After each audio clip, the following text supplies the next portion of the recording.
आज की कहानी है काली पत्नी। अरे रानी, तुम सांवली ऊपर से या काली साड़ी, वो अच्छी दिखेगी क्या तुम्हारे ऊपर? पहले ही तुम्हारे रंग को देखकर लोग ताना मारते हैं।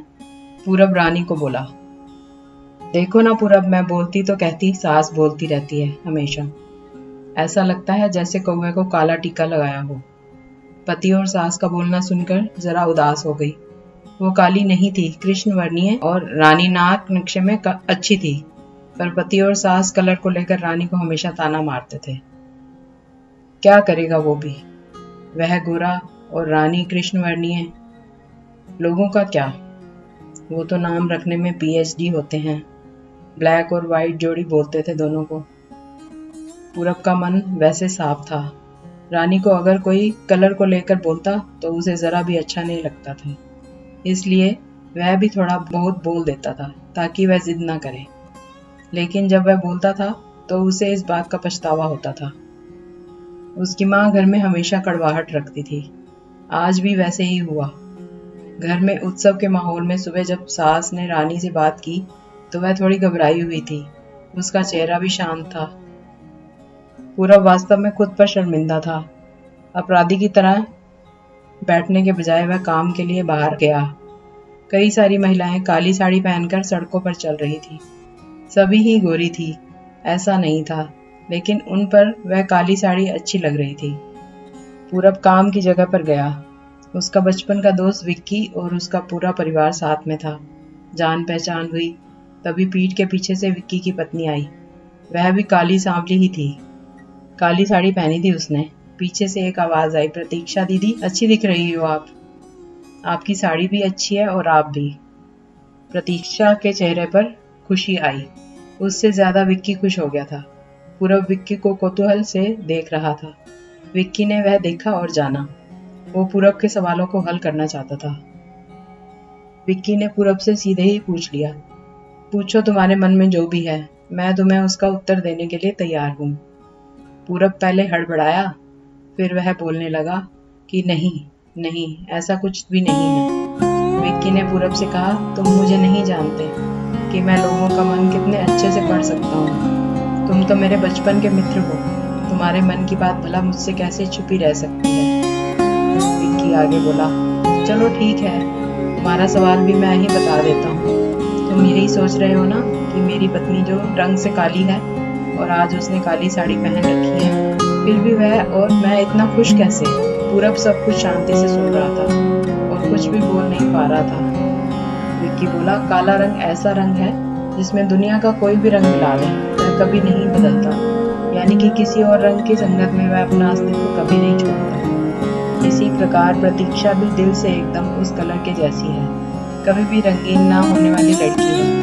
वह अपनी मर्जी से जिए, यही मुझे लगता है। मैं उसे खुश देखना चाहता हूँ। लोगों का क्या, वह तो बैठे ही हैं बुरा भला बोलने के लिए। गोरी औरत रही तो छिपकली बोलते हैं, काली होती है तो चूहा या कौवा बोलते हैं। क्या क्या नहीं बोलते लोग। ताना मारने वाले मारते रहे, हमें हमेशा खुश रहना चाहिए। वही मैं अब कर रहा हूँ। वो सुबह मुझे बोली, मैं कैसी दिख रही हूँ, अच्छी लग रही हो तुम। ऐसा बोलने पर उसके चेहरे पर वह कॉलगेट स्माइल देखकर मुझे सकारात्मक ऊर्जा मिली। घर से बाहर निकले तो सभी बोलने लगे कि अच्छी लग रही हो भाभी। हम दोनों ने अच्छे मन से यह बात सोची। कोई ना कोई ताना मारने के लिए बोला ही होगा ना, उस वजह से जीने की दिशा क्यों बदलें। पूरब को उसके घर का सुबह का माहौल याद आया। वह खुद पर ही चिढ़ गया। उसे लगा वो सचमुच में गलत था।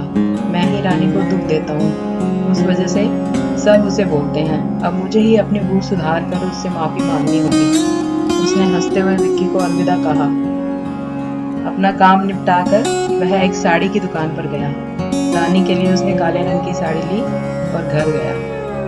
घर जाने के बाद रानी शांत बैठी थी। उसने रानी को आवाज दी और साड़ी उसके हाथों में दे दी।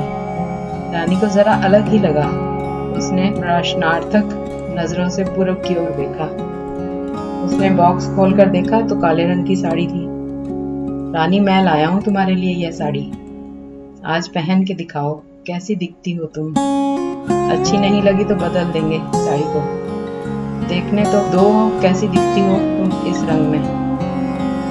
रानी को जरा अच्छा लगा। चलो तैयार हो जाओ जल्दी, हम जरा बाहर जाकर आते हैं। एक क्लाइंट के पास जाना है, उन्होंने बुलाया है जोड़ी में। पूरब का बोलना सुनकर रानी तैयार होने गई। काली साड़ी, उस पर हल्का सा मेकअप और लंबे बालों की चोटी। पूरब भी क्या, पूरब की माँ भी रानी को देखते ही रह गई।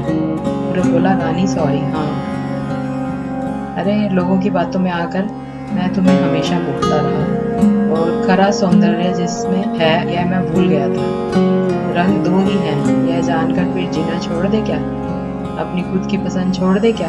तुम्हें काले रंग की साड़ी पहनना बहुत अच्छा लगता था ना, पर मैं हमेशा तुम्हें टोकता रहा। अब मुझे समझ में आया, किसी भी रंग में रंगतें, वह मन साफ हो तो खूबसूरती निखरती है। तुम चाहती हो वैसे ही जियो, मैं कभी भी तुम्हें नहीं बोलूंगा।